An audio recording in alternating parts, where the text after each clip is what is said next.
Hola a todos, bienvenidos a un nuevo video. Yo soy Ilu y hoy para mostrarles este video en cuestión.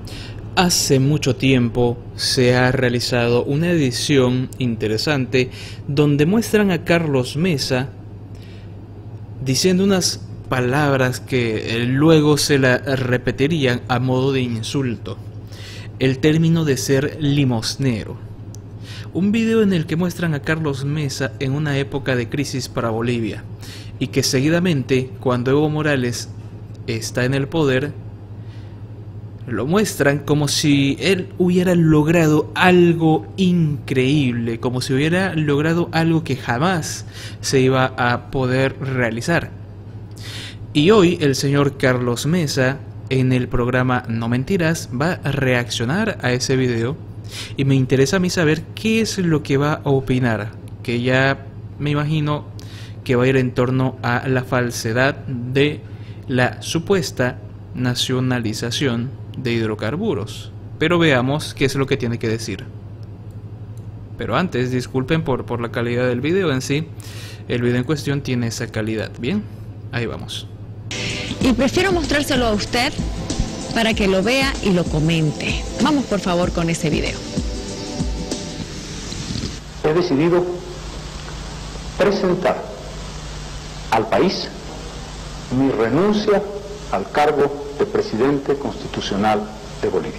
La ley de hidrocarburos que plantea el honorable Evo Morales, jefe del MAS, es una ley inviable e imposible.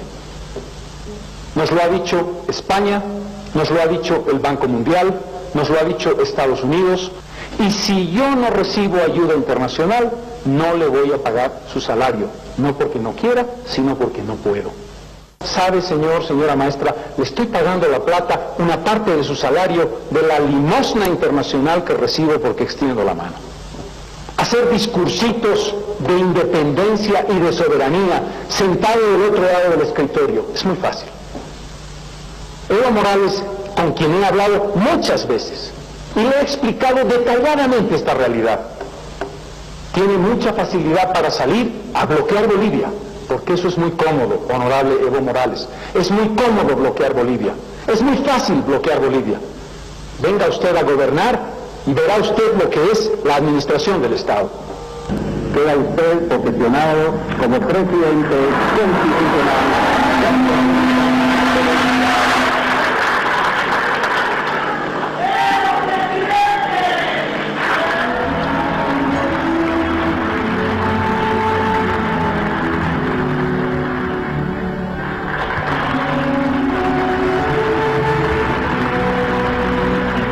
El video sigue, ¿no? Y es un video que favorece al movimiento al socialismo. Lo que le quiero preguntar es, ¿qué le va a decir a la gente sobre este video que va a ser un video de campaña seguramente y que ya ha sido visto muchas veces en YouTube? Habrían, Jimena, muchísimos temas que abordar sobre un video que en realidad es un montaje, no es un solo discurso, son varios discursos y como tú bien has dicho, es un video hecho por la gente que respalda al movimiento al socialismo y al presidente Evo Morales. Pero vamos a plantearlo de una manera clara. Cuando yo hice dos discursos, había uno que estaba vinculado al tema de la ley de hidrocarburos y el otro que estaba vinculado a la falta de recursos de nuestro gobierno.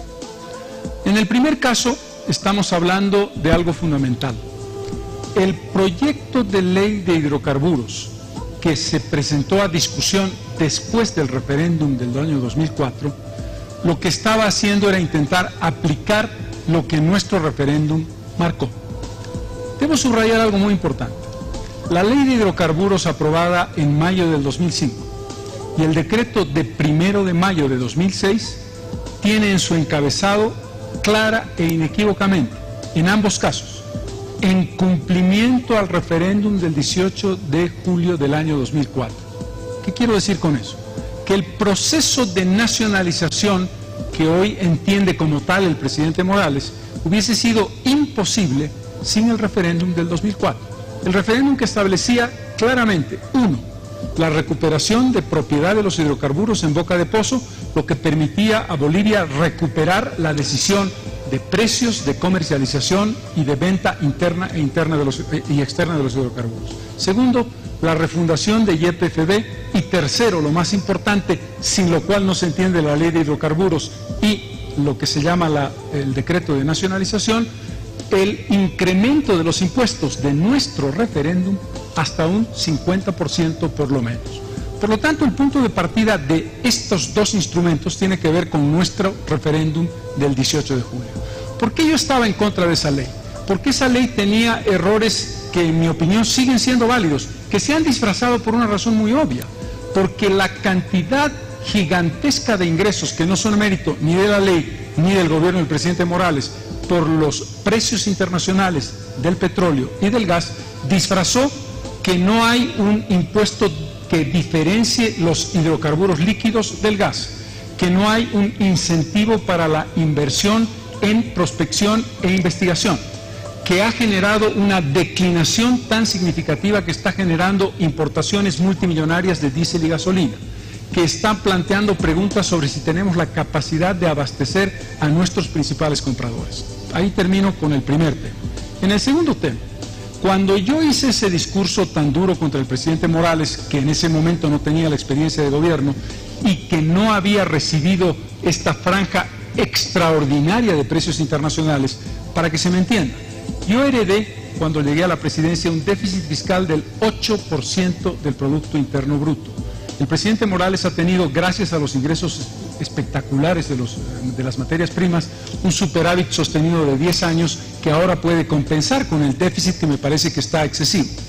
Cuando yo llegué a la presidencia, en octubre del año 2003, tenía que resolver problemas de iliquidez del Estado en diciembre del año 2003, que no tenían que ver con mi gestión. Yo era vicepresidente y por lo tanto no me ocupaba del tema económico y administrativo. En ese momento el vicepresidente era solamente cabeza del Poder Legislativo. Tenía que resolver problemas de déficit muy grave que no estaba en mi responsabilidad. Y termino diciendo algo muy importante. Es muy fácil decir yo soy un gran gobernante cuando, para poner un ejemplo, cuando yo era presidente, el millar de pies cúbicos de gas a Brasil se vendía a $1.20 por millar de pies cúbicos en razón de los precios internacionales. El presidente Morales ha tenido promedios de 9 a 13 dólares por millar de pies cúbicos. Pongámosle un promedio de 8 dólares durante 10 años. La diferencia es 8 veces más ingresos por la misma cantidad de pies cúbicos de gas exportados. ¿Eso es mérito del gobierno? No lo es. En consecuencia, cuando se tiene que juzgar un discurso, una situación, una expresión, tiene que colocarse uno en el momento histórico que le tocó a cada una de las personas. Exacto, y es que eso, perdonen la pausa, y es que eso es algo que cuando tú explicas a alguien que tiene bastante afinidad, que está a favor del masismo de Evo Morales, no lo entiende. Porque un masista cree de que todo este momento económico favorable para Bolivia es porque Evo apareció y nos salvó. Y la verdad es que no. Es porque existió una razón externa. El beneficio de vender, como ya lo mencionó Carlos Mesa, la misma cantidad de gas y petróleo, o de hidrocarburos, perdón, superó 8 veces a 9 veces lo que él obtenía por lo mismo. Es decir, no importaba si tuviéramos a otro milgarejo en el poder, igual Bolivia iba a tener este enorme favor económico, esta bonanza económica. Y eso es algo que hay que dejar en claro para no caer en el juego tonto manipulación, en la manipulación de algunos masistas, algunos guerreros digitales, de que es gracias a nuestro Señor y Salvador Evo Morales que porque Bolivia está en este estado de buena economía. Y la verdad es que no. No es porque Evo ha sido presidente, es porque hubo una razón externa, un enorme golpe de suerte para todo aquel que tuviera los recursos justo en esa época. Vamos a seguir escuchando qué es lo que tiene que decir Carlos Mesa. Morales ha recibido un país con ingresos que no tuvo desde que se descubrió el Cerro Rico de Potosí en 1545. Y ese es un elemento fundamental para juzgar mi gobierno y juzgar el gobierno del presidente Morales. Ahora le pregunto, por favor, esa frase que le hemos puesto en la pantalla, ¿ya? Porque mucha gente incluso lo llama de alguna manera, porque aquí no vamos a dar pie, usted luego podrá revisar en el Facebook, y mucha gente que ya me imagino que escribe también por encargo, ¿no? Y aquí no vamos a leer los insultos, pero le pregunto, para quienes le preguntan esto, ¿por qué su gobierno se tenía que pedir limosna para pagar sueldo? Debo decir una cosa con absoluta claridad, Jimena. Evidentemente el término no es correcto. El término que usé no fue afortunado. Un presidente no puede utilizar esa terminología y yo tengo que hacer una autocrítica del concepto. El concepto es incorrecto. Exacto, y eso es algo que cuando converso con alguien y tocan el tema del gobierno de Mesa, que se fue dejando una supuesta crisis, de que esas frases, el decir extiendo la mano para recibir limosna, la limosna internacional, eso es algo que se toca mucho. Y bueno, vamos a ver qué es lo que tiene que decir, porque es verdad, eso es algo que a nivel imagen pública no está para nada bien y que desgraciadamente hoy lo persigue, incluso ahora. Mira cuánto tiempo ha pasado, muchos años, y lo sigue persiguiendo.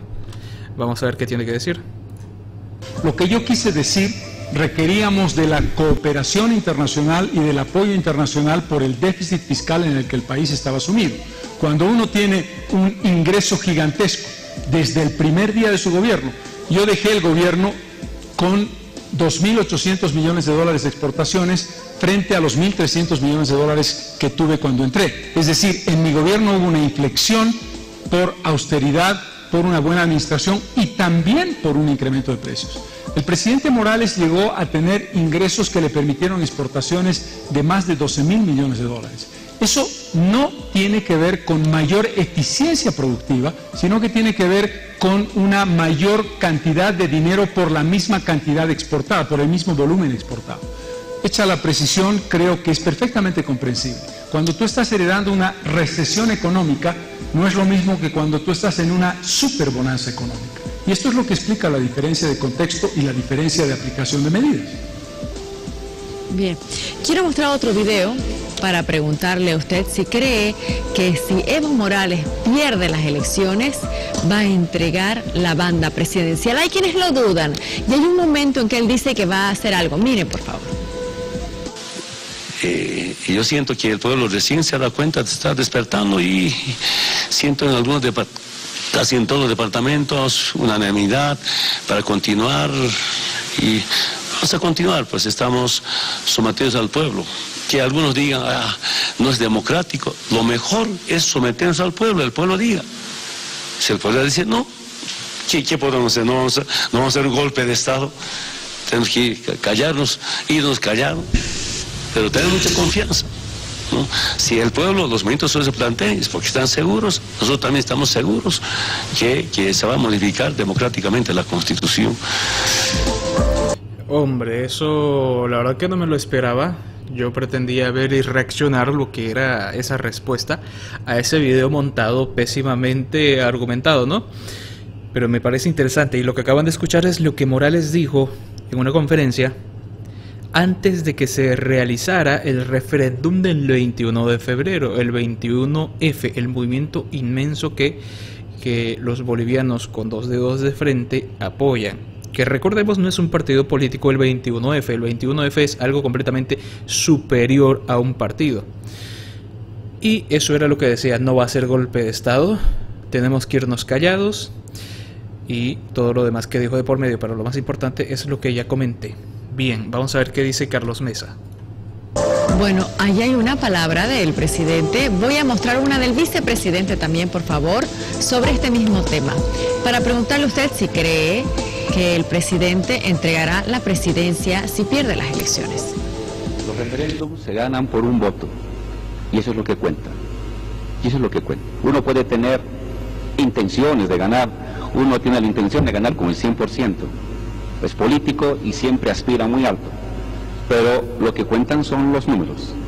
Y en un referéndum, un voto hace la diferencia. Y ese voto hay que respetarlo, porque es la representación. Don Carlos Mesa, le pregunto, viendo estas imágenes, con respecto al futuro, ¿usted cree que si el presidente, si el MAS pierde las elecciones, entrega el gobierno?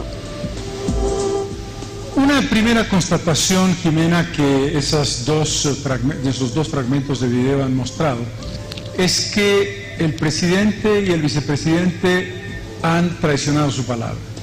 Tanto el presidente como el vicepresidente, el uno dijo, si me dicen no, me voy, ¿qué otra cosa podría ser? ¿Un golpe de Estado? Y el vicepresidente dice, un referéndum se gana con un solo voto. Sí. Tanto el presidente como el vicepresidente han traicionado su palabra cuando le dijeron no al no. Es decir, se han hecho la burla de lo más importante que tiene una democracia, la expresión y la voluntad de la soberanía popular que se hizo realidad el 21 de febrero del año 2016. Sobre esos antecedentes nos queda una pregunta a responder. El presidente Morales debería entregar el mando el día 22 de enero del año 2020 y debería hacerlo porque no puede ser candidato a la presidencia del Estado plurinacional. Aquí estamos en un doble problema. No solamente si el presidente entregará o no entregará el mando de manera pacífica y democrática, sino que está vulnerando la Constitución. El presidente y el vicepresidente no pueden ser candidatos. Son candidatos ilegítimos e inconstitucionales que están vulnerando el artículo 168 de la Constitución Política del Estado. El problema en consecuencia es doble. El que estén como candidatos que el Tribunal Supremo Electoral ha avalado ilegalmente, y segundo, la pregunta de si van a entregar el mando democráticamente el 22 de enero. Nosotros, y esto es lo importante, yo no puedo hacer adivinanzas, lo que sí puedo es tener muy poca fe en la palabra de ambos, porque lo estamos probando en el video que tú has mostrado. Con relación a nuestra tarea, lo que nosotros tenemos que hacer, y para lo que estamos aquí, es para hacer una lucha democrática para ganar estas elecciones presidenciales y, una vez ganadas las elecciones presidenciales, recibir como corresponde la banda presidencial el 22 de enero. No voy a hacer futurología, nuestra apuesta es una lucha democrática, una lucha pacífica, pero una lucha clara, con absoluta convicción. Yo no estoy aquí como candidato simplemente testimonial, yo estoy aquí como candidato para ganar las elecciones y ser presidente del Estado plurinacional. Ahora, usted dice, Carlos, tengo muy poca fe en la palabra del presidente y el vicepresidente. Ellos también deben tener muy poca fe en la palabra suya, porque usted dijo varias veces, repetidas veces, no voy a ser candidato a la presidencia. Y hoy lo estoy entrevistando como candidato a la presidencia. Parecido, ¿no? Eso es verdad, muy buen punto, es cierto. Aunque vamos a recapitular, vamos a ir un poco más atrás. Volviendo a retocar el tema de la poca palabra, de la falta que tuvieron García Linera y Evo Morales a su palabra. Los masistas, los guerreros digitales, suelen escudarse en este argumento. Si la oposición es superior, gana en número por el 21F al movimiento al socialismo, ¿cuál es el miedo de ir a las urnas?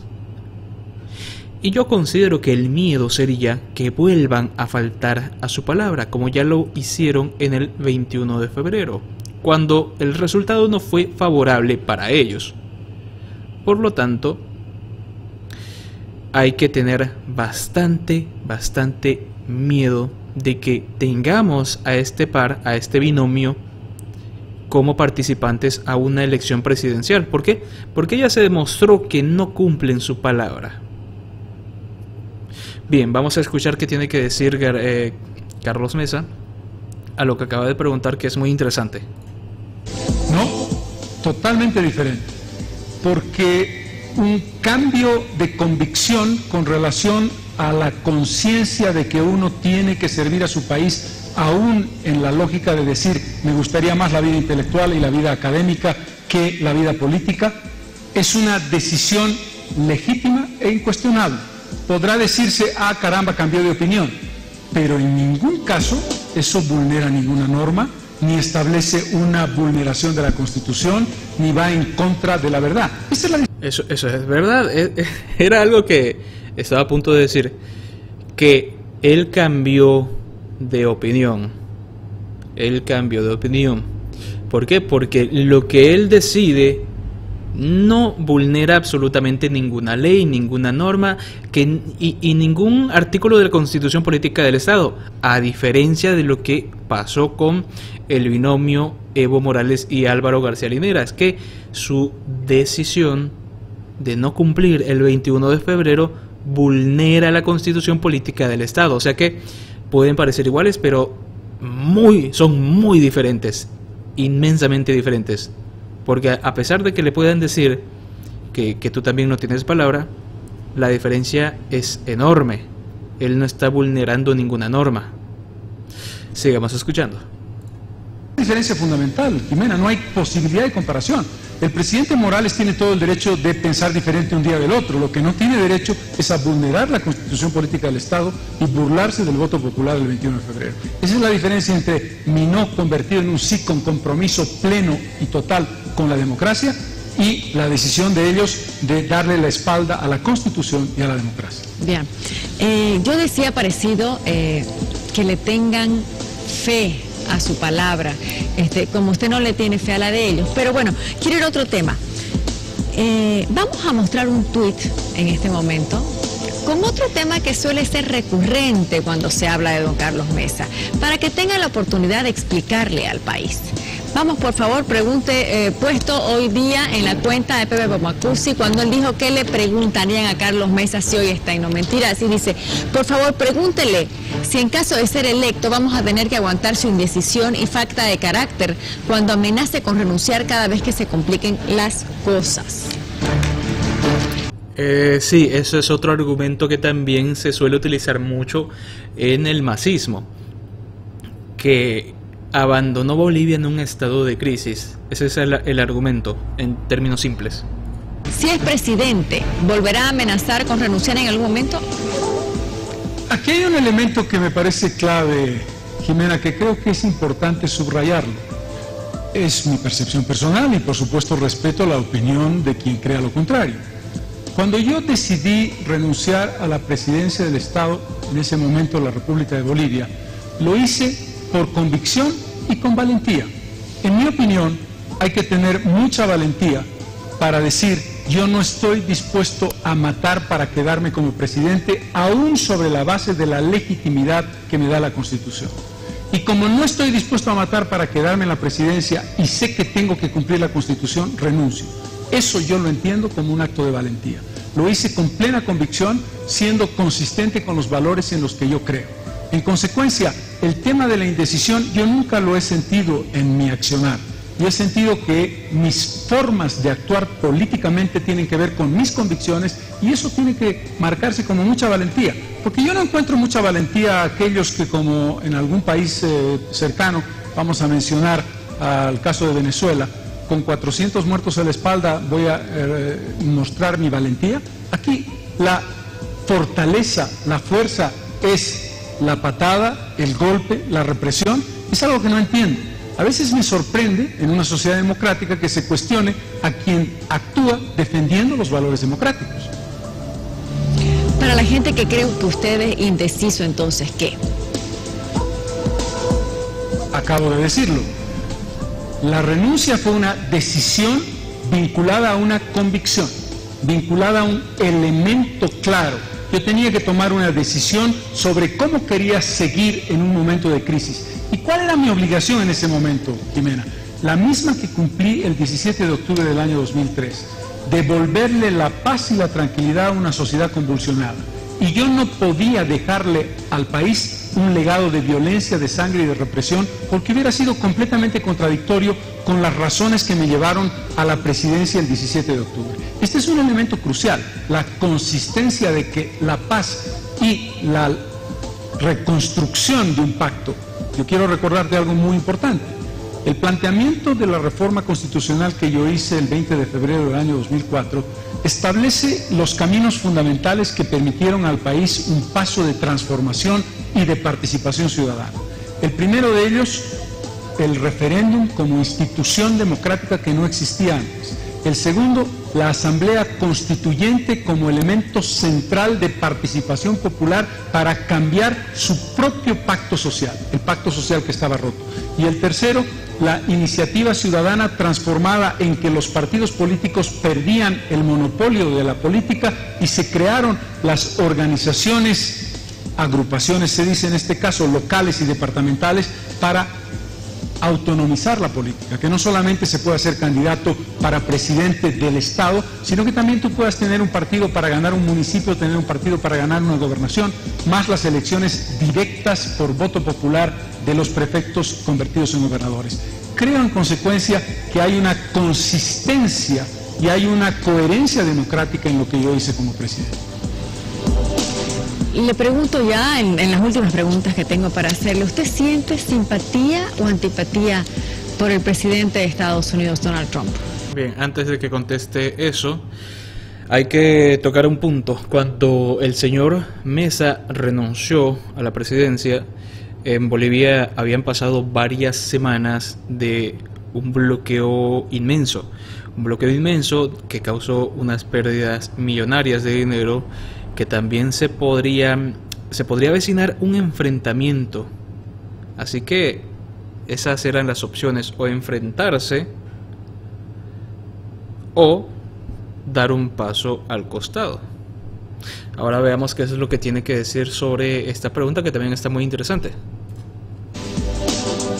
Empezaré por decirte por quién siento mucho más simpatía. Para mí, el presidente que yo más he valorado de los últimos años de los Estados Unidos es Barack Obama. El presidente Trump es un presidente con el que yo no comparto muchas de sus decisiones. Pero ¿sabes qué es lo interesante en el caso del presidente Trump? La demostración de qué pasa cuando una democracia funciona bien. Las instituciones democráticas de los Estados Unidos le han impedido al presidente Trump llevar adelante iniciativas que eran muy polémicas y que en mi caso personal no comparto. Por ejemplo, un juez de Nueva York, no te voy a decir la Corte Suprema de Justicia de los Estados Unidos, un juez de Nueva York le bloqueó al presidente Trump la prohibición de reingreso de personas que vivían en los Estados Unidos, que habían salido de vacaciones y que querían volver. El Congreso de los Estados Unidos, que está controlado hoy por una mayoría demócrata, ha impedido la construcción de ese muro que me parece a mí que rompe la unidad entre las Américas y que nos recuerda más al muro de Berlín que a la libertad. Pero mis opiniones personales son irrelevantes en este caso. Lo importante es que el presidente Trump tiene un estilo de política que ha tenido que enfrentar la fuerza de las instituciones democráticas, que es lo que tenemos que construir en Bolivia. Bueno, tengo muchísimas preguntas. Y es verdad, él acaba de mencionar que el presidente con quien sintió más afinidad es con Barack Obama. Y a este señor, al presidente Obama, la gente lo amaba. Bueno, lo ama. Cuando fue presidente lo amaba. Y lo recuerdan con cariño. Y a pesar de que él tendría todas las de ganar si es que se hubiera presentado nuevamente a votación, a las urnas, era inconstitucional. Y en ningún momento se le pasó por la cabeza el cambiar la Constitución para poder reelegirse, porque eso no se lo permitiría a nadie. Existe un enorme respeto por las instituciones democráticas, la división de poderes, para que no ocurran situaciones similares a las que está pasando en Venezuela, por ejemplo, Cuba. Muy interesante el video y seguramente ya acaba hasta aquí. La verdad que lamento haberme perdido esta entrevista, que se nota que intentaron hacer que cada pregunta sea en extremo difíciles de responder desde la perspectiva de los periodistas, ¿no? De quienes hicieron las preguntas, de quienes formularon las preguntas. Porque por supuesto quien formuló las preguntas seguramente fue alguien detrás, que no es la presentadora. Muy bien, ¿qué opinas tú? ¿Qué opinas tú sobre esta entrevista, sobre las respuestas a estas tonterías de cibermasistas? A mí me pareció muy interesante. Por favor, déjame tu opinión en la caja de comentarios. Lamento que este video sea tan largo. Pásenla bien y nos vemos en otra oportunidad. Hasta luego.